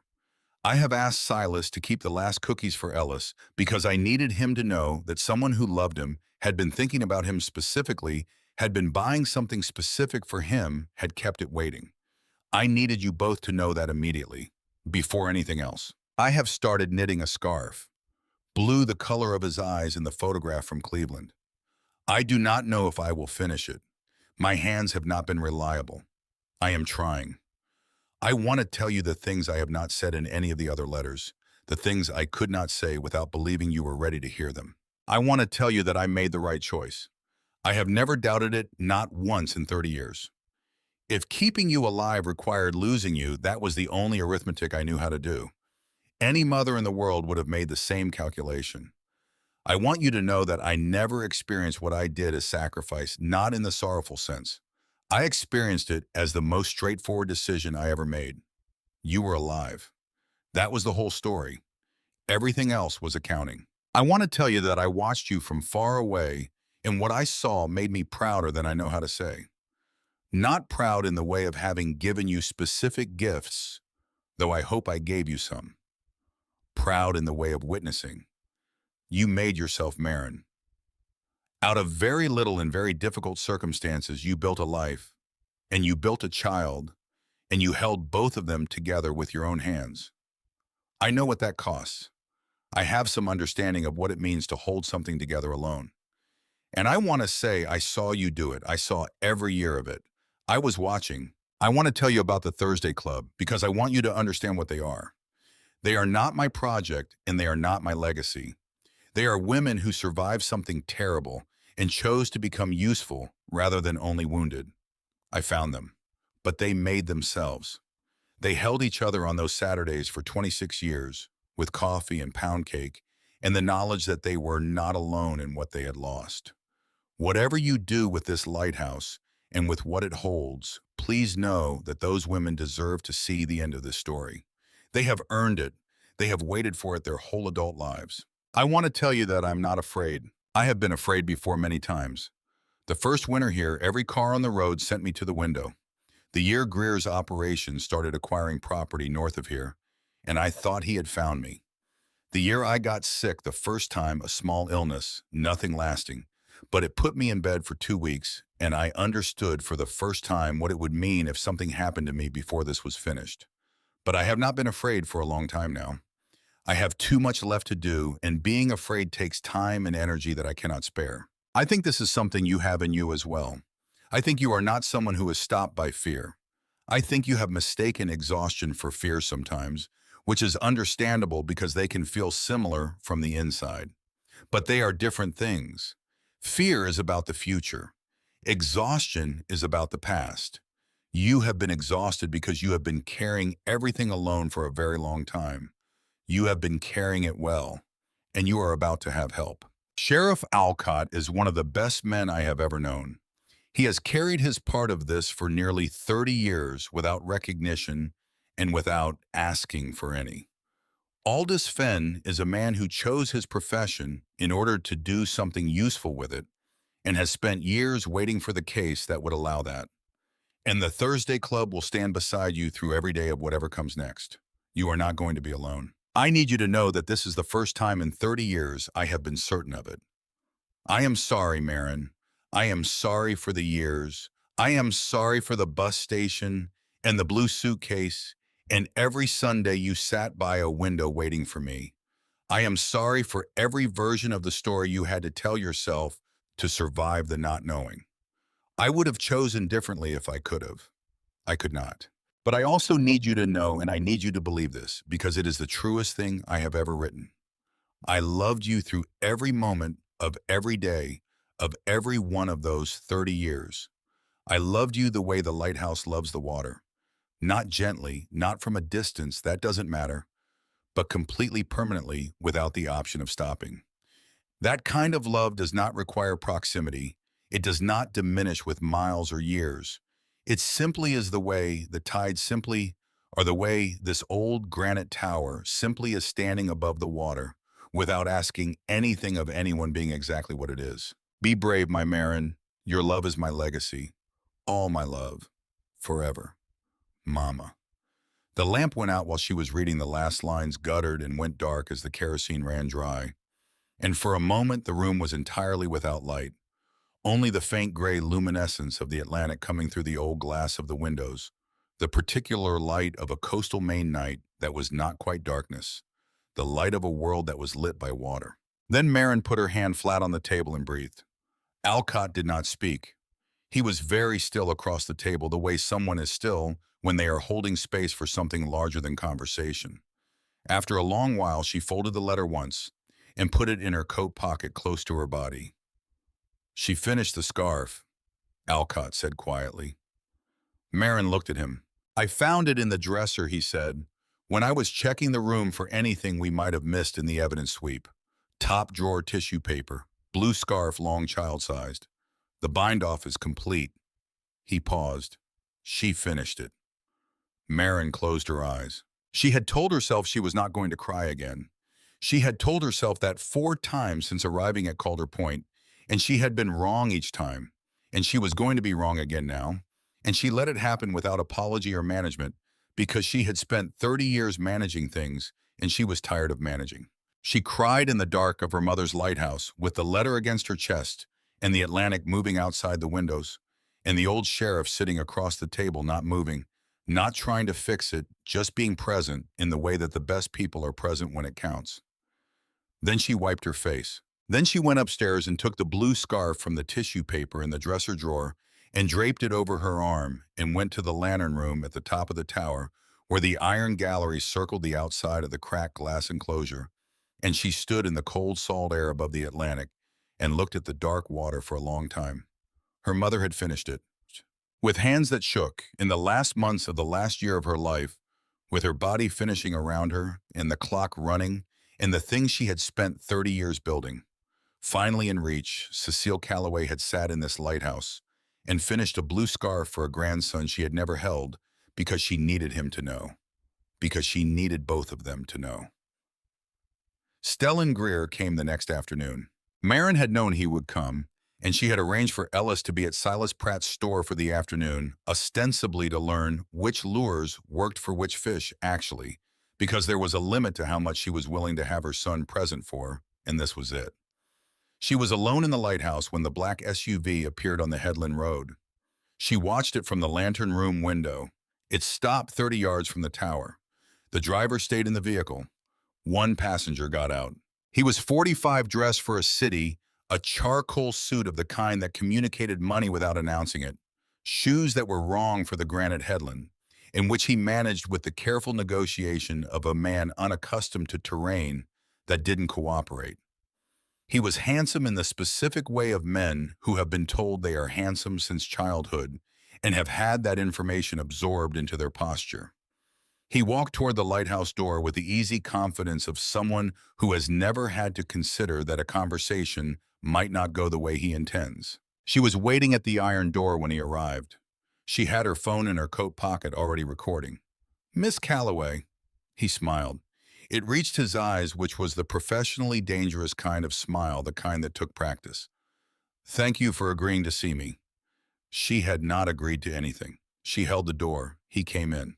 He moved through the ground floor equipment room with the appraising attention of a man who is inventorying a property rather than visiting a person, his eyes moving over the old machinery, the stone floor, the staircase. Then he looked up at her, and the smile was still in place. "I want to be straightforward with you," he said. "I think you deserve that." "All right. My father has followed your family's situation for a long time. He has a great deal of respect for what your mother accomplished out here." He paused with the timing of a man who has delivered this speech in some form before and knows where the pauses land most effectively. He would like to settle this matter privately and generously. What he is prepared to offer you is $200,000. Cash, structured however your attorney advises, for the property and for any materials your mother may have left in it. Documents, recordings, anything of that nature. He waited. "Your son could go to whatever school you chose," he added. "You could leave Cleveland. You could start over anywhere you wanted." She looked at him. She did not look at the phone in her pocket. She looked at his face, at the practiced reasonableness of it, at the way he held himself in the particular posture of a man who has been the most powerful person in every room he has walked into for his entire adult life. "Can I ask you something?" she said. "Of course." "The man you sent here before me, the one with the cars on the road, he described my son to me in a text message. A boy I brought here. A child." She held his gaze.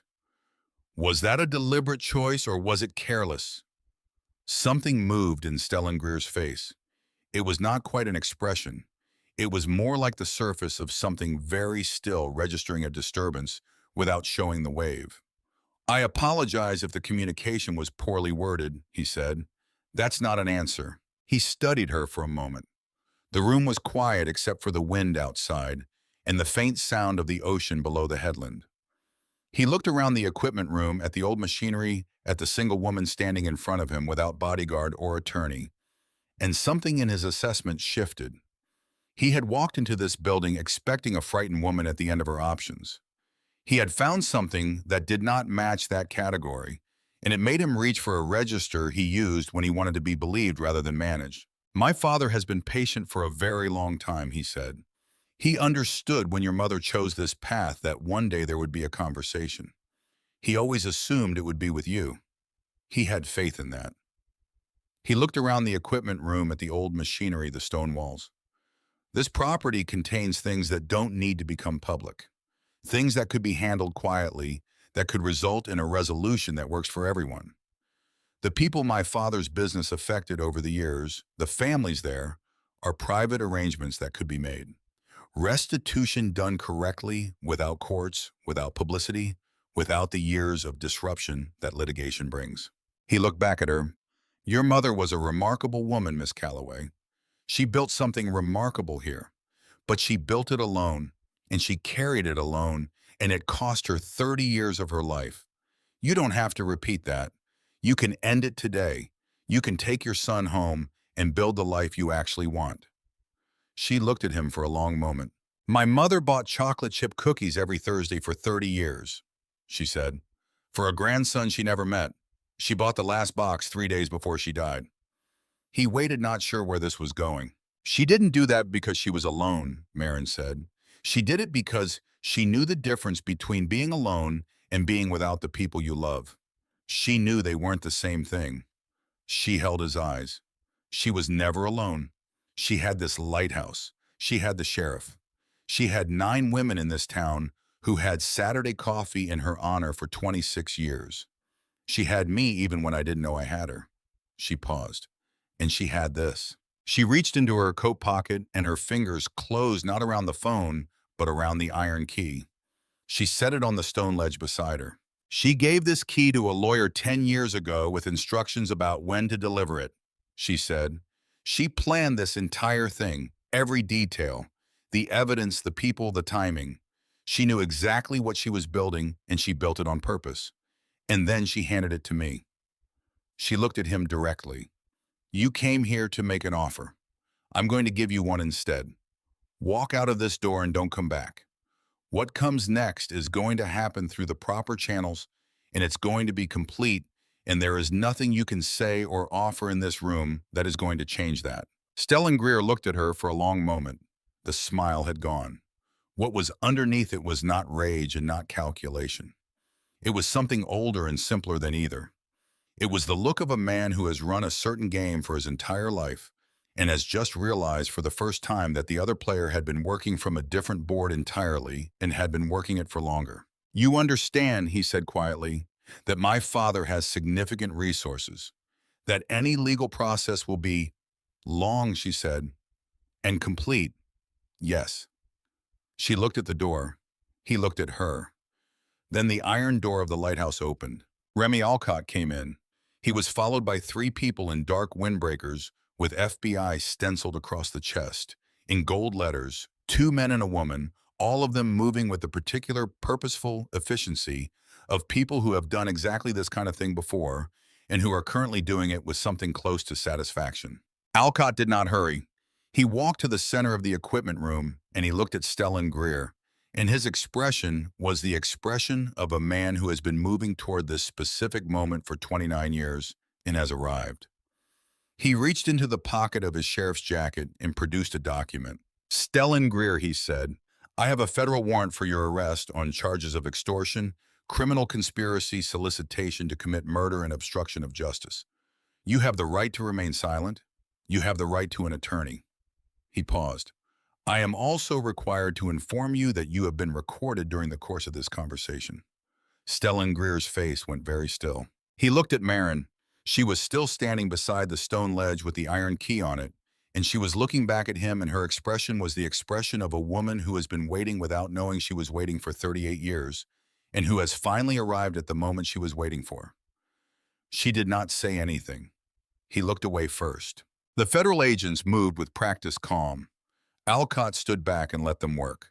It was not his jurisdiction, and he understood that, but he watched with the patience of someone who has waited long enough that watching is sufficient.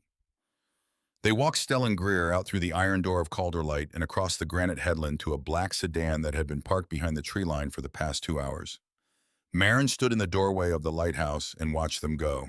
The headland was cold and windswept and smelled of salt and granite, and the particular clean, cold smell of a Maine afternoon in October, and the Atlantic moved beyond the rocks in its immense and indifferent way. The same Atlantic that had been here when her great-grandfather bought this lighthouse for $450, the same water her mother had looked at every morning for 30 years. She stood there for a long time. Then she took the iron key off the ledge and put it back in her pocket. Calhoun Greer was arrested at his estate outside Boston 48 hours later. He was 72 years old, and he was eating breakfast on a stone patio overlooking the water when the federal agents arrived, which Marin thought when Alcott told her this was a detail her mother would have found symmetrical. The man who had sent her husband off a wet road, having his own final morning, interrupted by the water he had always believed was his. The charges included conspiracy to commit murder, racketeering extortion across 3 states, obstruction of justice, and 17 counts of criminal fraud. The murder conspiracy charge was tied to Thomas Calloway, supported by the private autopsy report, the documented loan records, and the recordings Cecile had made over 22 years of conversations with Greer's associates. Conversations they had not known she was recording, because they had not believed a woman living alone in a lighthouse on the coast of Maine was anyone they needed to be careful around. That had been their mistake. She had been the most careful person in the room for 3 decades. The trial began in March. It was held in Pittsburgh in the federal courthouse, 3 blocks from the corner where Thomas Callaway's hardware store had stood, until it was lost. And Marin sat at the prosecution's table for 11 weeks and gave her testimony over 2 days, speaking in a clear and steady voice about a father she had been 8 years old when she lost, and a mother she had spent 30 years believing had left her and had spent 30 years being wrong about. On the second day of her testimony, the prosecutor asked her if she would read from her mother's final letter. She took it from her coat pocket. She unfolded it on the witness stand. She read, "Be brave, my Marin. Your love is my legacy." She read, "I loved you the way the lighthouse loves the water. Not gently, not from a distance. That doesn't matter, but completely permanently without the option of stopping." She read, "You are not going to be alone." In the gallery, the Thursday Club sat in the second row, all 9 of them. They had come to Pittsburgh together, driving down in a convoy of 3 vehicles that Greta had organized with the same efficiency with which she organized everything. They wore their cardigans and their good shoes, and they sat shoulder to shoulder in the second row, and they held each other's hands. And when Marin read the last line of the letter, Hedda, who was the oldest and who had not cried in the courthouse in the days before this one, reached her free hand across to the woman beside her and held it too until the whole row was connected. Calhoun Greer was convicted on all 23 counts. He was sentenced to 40 years in federal prison. He would not leave it. Stellan Greer was sentenced to 25 years. Blackwood Properties was dissolved by federal order. Its assets were seized and placed in a restitution fund administered by the federal court, with the Thursday Club's documentation used as the primary basis for identifying the families entitled to compensation. Aldous Fenn handled the legal process for the Thursday Club and for Marin at no charge. He had told her he would, and he was a man who did what he said. The process took longer than a year and was occasionally complicated and never once caused him to waver. The Lighthouse was not sold. She had never seriously considered selling it. Even in the first days when she had stood in Aldis's office with her hand reaching for the pen and $18,000 on the other side of a signature, some part of her had already known that she was not going to sign. It had been waiting for the rest of her to catch up. She and Ellis went back to Cleveland for the trial, and for the months of legal process that followed, packing up the apartment on the west side for the last time on a cold morning in February, the marble making its last journey from the living room corner to the kitchen floor as the movers cleared the furniture. Ellis watched it go with the look of someone witnessing a small ceremony. They moved to Calder Point in the spring, into the lighthouse, into Cecile's room on the second floor, into the space her mother had made safe and kept safe for 30 years. The first thing Marin did was take down the plywood from the windows. The second thing she did was open the lantern room. The glass mechanism at the top of the tower had not operated in 60 years, but the machinery was intact, and Alcott knew a man who knew something about lighthouse restoration. And over the course of that first summer, the old clockwork mechanism was cleaned and tested, and the cracked lantern glass replaced section by section with new panes that matched the original specifications. The light itself required a modern fixture inside the historic housing, which required a federal permit from the Coast Guard that Aldous navigated with the quiet persistence that characterized everything he did. On a clear evening in September at dusk, they turned it on.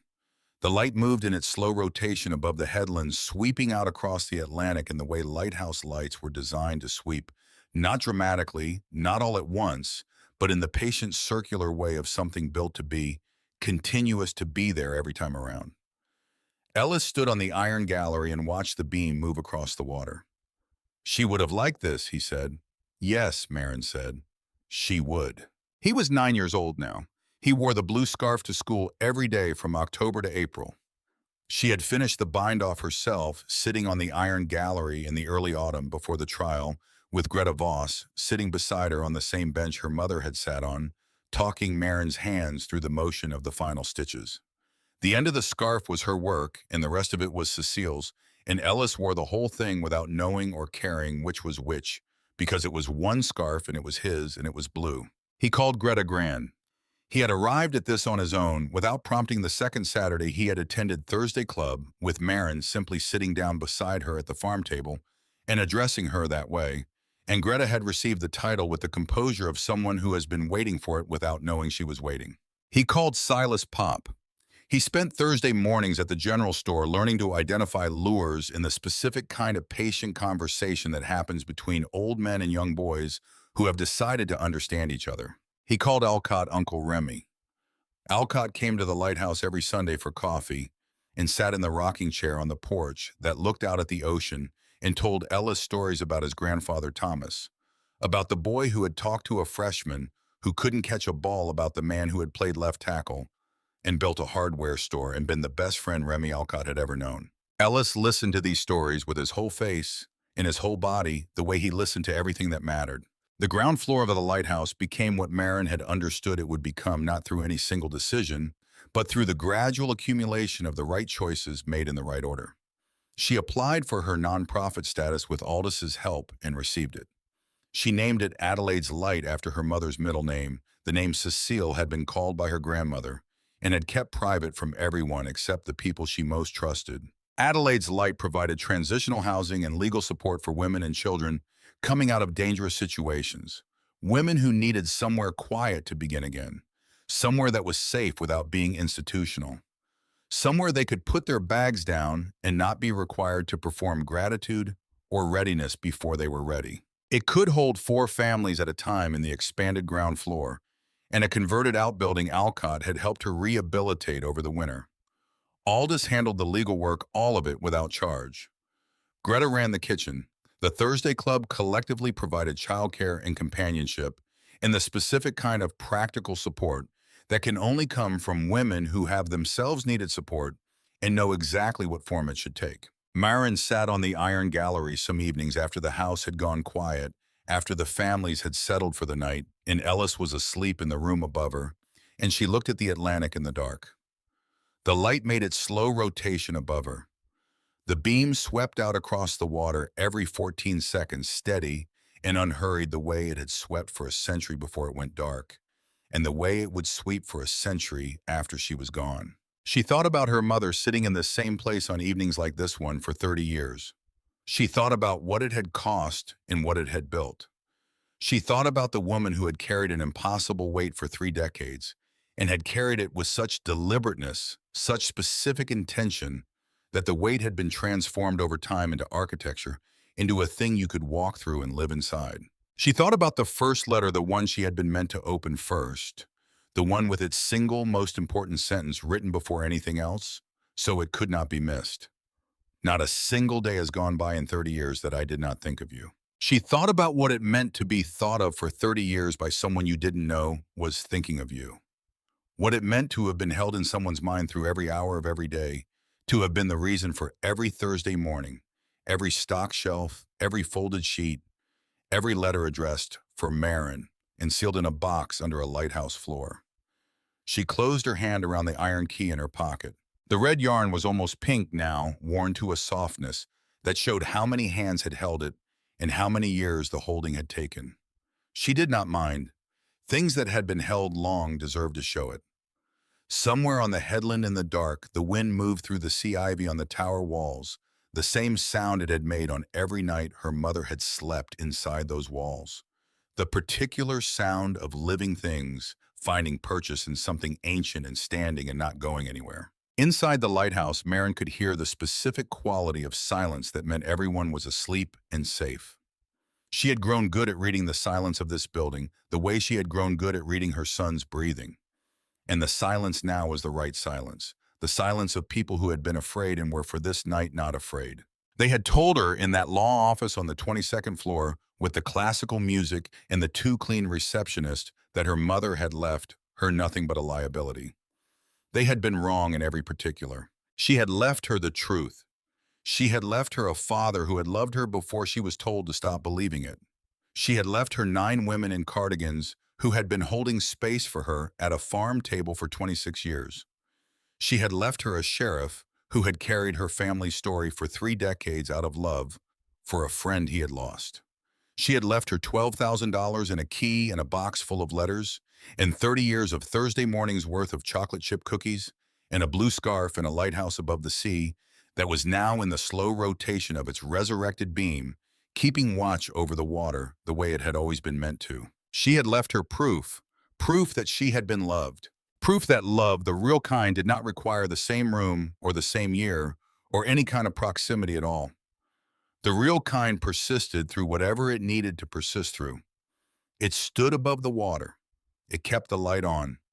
It bought the cookies every Thursday and kept them behind the counter for the grandchild who was coming, who was always coming, who would get there when they got there, and for whom there would be something waiting when they did.